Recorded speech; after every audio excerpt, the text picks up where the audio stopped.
I think we're in the period of the great apostasy. I think that's more likely than not. Then the third one is that Antichrist comes. So I would argue that the first sign has most definitely taken place. The third sign has most definitely not taken place. He may be here, but publicly he hasn't revealed himself yet. It seems very clear that what Peter did in denying our Lord was not because he had lost faith. It was because he was fearful. In the passion of the church, it seems possible and could certainly not bind the church into denying the faith. But possibly his actions could result in a de facto denial out of fear of the powers of the world. I believe there will be an iniquity that will be completed within Christ's own church, who are nonetheless betraying him, and he will bring... By the way, my name is Joe McLean. I host a radio program called A Catholic Take, where we look at the world through a Catholic lens.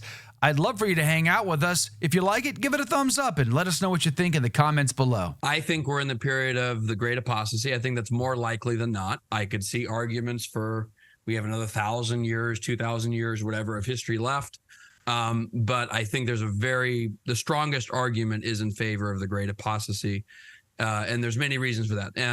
The Council of Trent in the Roman Catechism stated that there were three principal signs that would take place before Christ's return. The first one was that the gospel would go to the ends of the earth. I think that's inarguably happened. The second one is that there would be a great apostasy. Great apostasy of the Gentile nations is generally how it's understood. And then the third one is that Antichrist comes. So I would argue that the first sign has most definitely taken place. The third sign has most definitely not taken place. He may be here, but publicly he hasn't revealed himself yet. And so the question is are we... Because we would be on the timeline of the second sign would be next, doesn't mean we're in it. So the question would be, are we in the middle of the second time? And I think we are, and for various reasons. Our Lord makes a very interesting reference in the Gospel of Luke to when the Jews would accept Christ and convert. And he basically talks about when you receive me, when you say, blessed is he who comes in the name of the Lord. But he refers to the times of the Gentiles and Jerusalem being trodden underfoot by the Gentiles. And he implies very clearly that the Jews will get sovereignty of Jerusalem again, which is what has happened. And it happened right after the completion of the Second Vatican Council, which I don't think any Catholic can illicitly argue taught heresy. I don't think it did. But obviously, I mean, Paul VI said it himself. It opened the window to something to allow the smoke of Satan into the church. Paul VI himself says this, kind of alluding to Apocalypse 9 about this opening of the pit and this coming of smoke into the temple. And so I do think it's very, very interesting that the end of the Second Vatican Council and Jewish sovereignty over Jerusalem being done in the Six-Day War coincided, basically. So, in the book Antichrist and the Apocalypse, 21 prophecies of Revelation unveiled and described. Dr. Taylor Marshall quotes Father Bartholomew Holhauser, a 17th century mystic priest, who basically breaks down the Old Testament into 7 time periods of history, or epochs. And they are parallels or typology for 7 time periods of history in the New Testament, the book of Revelation. And essentially, Father Holhauser believes we're in the 5th epoch. In the Old Testament, that would have been the Babylonian exile. King Nebuchadnezzar comes and destroys the temple, hauls the royal family off in chains. 70 years of chastisement, of punishment, 70 years of pain and suffering, losing everything that you hold near and dear. Your temple is gone, your sacrifices are gone, so you can't atone for sins. It is a bad, bad time. That's where he believes we are in the New Testament. Basically, we are looking at a time of purgation, a time of chastisement, a time of losing our compass, so to speak. The Old Testament lost their temple. Are we losing the compass of faith, being taught truth, being taught in the world? Because so many seem to want to teach heretical ideas. They're teaching things that have already been condemned definitively, and they're still discussing them as though they're open for conversation. Holhauser believes this is a sign of the time, ultimately culminating in the 3 days of darkness. It's at the 6th seal of the book of Revelation. Then we can see the reign of Mary, a time of great peace, prosperity in the church, evangelization again. But man's heart will grow lukewarm, and they will fall away. And this time, it'll be the great apostasy, ushering in the reign of the Antichrist, who will bring about the 3.5 years or 1,290 days of great tribulation, the true persecution of the faithful. And then, of course, consummation of all time, the second coming of Christ, the death of Antichrist. So we do know that we're definitely not at the end. But where are we? That's the question. I believe there will be an iniquity that will be completed within Christ's own church among those who have been reborn to him, who are nonetheless betraying him, and he will bring that to an end, ironically, through Antichrist. He will bring the public celebration of the Mass to an end. So while he's Antichrist is sent as a judgment, and he's sent as a judgment, as St. Paul says, against those who hated the truth. And that will include baptized members of the Catholic Church. Henry Cardinal Manning, who wrote in the 1860s an amazing book called The Present Crisis of the Holy See. It's a series of lectures. He talked about the temporal power of the Pope. And it's very, very interesting. It's kind of along this whole catechon way of thinking. I'll get to the conclusion. His conclusion was that when the temporal power of the papacy comes to an end, that's basically a sign Antichrist is right around the corner. Wow.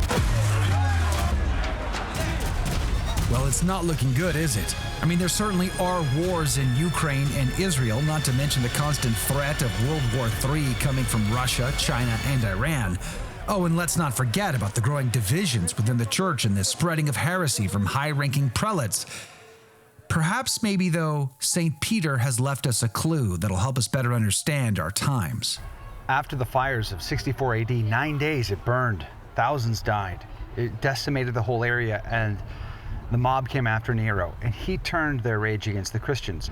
That Nero had Peter and Paul arrested and brought to this very prison, where they would await their martyrdom. The Mamertine prison, a dark, deep hole into which Peter and Paul were dropped for 8 months.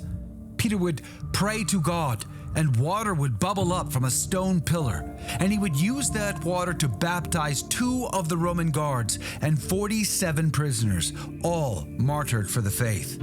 Far too many Christians wrongly believe that the end of the book of Acts is the end of St. Paul.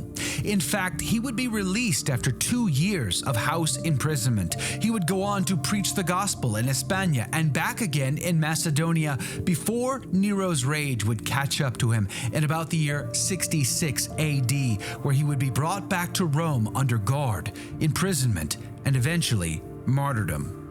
On the morning of June 29th, 67 AD, Peter and Paul are drawn up out of their dungeon and made to walk on their last journey on earth. After nearly 3 decades of collaborating in the preaching of the gospel of Jesus Christ for the salvation of souls, these 2 great apostles would look each other in the eye one final time there at the gate to the city of Rome. Peter would be led to Vatican Hill, and Paul would take the Via Ostia, there to be beheaded under the watchful eye of Nero himself. This is the final resting place of the apostle St. Peter. Jesus gives him the keys and tells him that one day they will take him to where he does not want to go. And this is that location. Unlike St. Paul, who was a Roman citizen who would be beheaded at Tre Fontane, St. Peter was brought here because he wasn't a Roman citizen. This was not a part of Rome. It still isn't today. This is Vatican Hill. Rome is over the Tiber. It's beyond the wall of the ancient city. This is where Nero's circus was. This is where Nero's perverse games were held, his chariot races. This is where he took Christians and strapped them to posts and decked them in pitch and then lit them on fire to be the nighttime activity. This is where he would die, crucified upside down, and they put him in a shallow grave. His body would be moved by the early Christians, and the basilica would be built on top by Constantine himself in the 4th century, thus preserving the necropolis for all time. The city would be ransacked by Goths, Visigoths, Ostrogoths, and even the Vandals, and they would ransack all of those graves, but not this one. Arguably one of the greatest and most preserved ancient necropolises in the entire world. It was preserved not because of the rich pagan families that owned those family crypts. It was preserved because the apostle, St. Peter himself, was buried right here.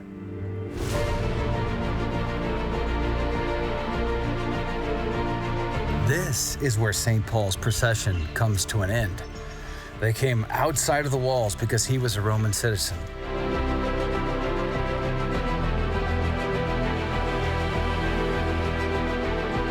He walks these very paving stones right here, and it is just on the other side of that door where he meets his final end, praying, giving thanks to God, saying his final farewells, forgiving his executioner, placing his head on a pillar, and they chop it off. It is believed that when his head was severed, it bounced 3 times down the slope of the hill. At each point of impact, a spring welled up and the water gushed. Now each is encased in a marble shrine. And then there is the column to which St. Paul was bound on that June 29th, raising his eyes up to heaven before the blade came down and ended his earthly sojourn. The waters of Tre Fontane, or the Three Fountains, was distributed to the faithful over centuries because of its miraculous nature, until it was sealed off in 1950 due to contamination. This is where St. Paul the Apostle was martyred. This is where St. Paul is buried. He's not buried at Tre Fontane. That's just where they cut his head off. They brought his body here, and he's buried under the altar over there.